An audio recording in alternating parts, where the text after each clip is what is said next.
Inilah kepulan asap yang keluar dari bangunan lantai 2 asrama mahasiswi milik Pemkab Hulu Sungai Utara di Jalan Hasan Basri, Komplek Kidaung, kawasan Kayu Tangi, Selasa pagi.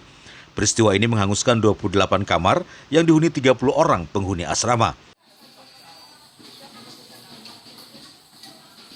Ibu asramanya ada deh. Ibu asramanya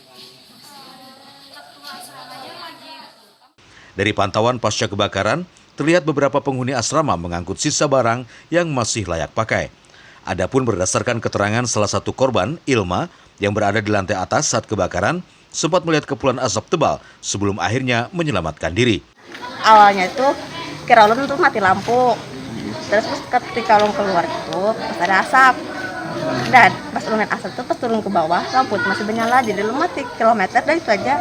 Di mana itu titik apinya awalnya? Di atas, kada tahu ada api atau kada, cuma ada asap aja. Di lantai. Atas.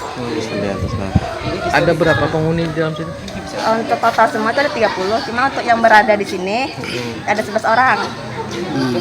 Apa namanya sejauh ini bang? Nih ke depan nih kemana? Kami mau cari rumah aja dulu.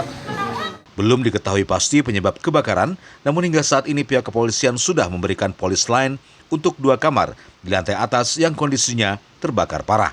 Dari Banjarmasin, Alif Hidayatullah, K1 Net.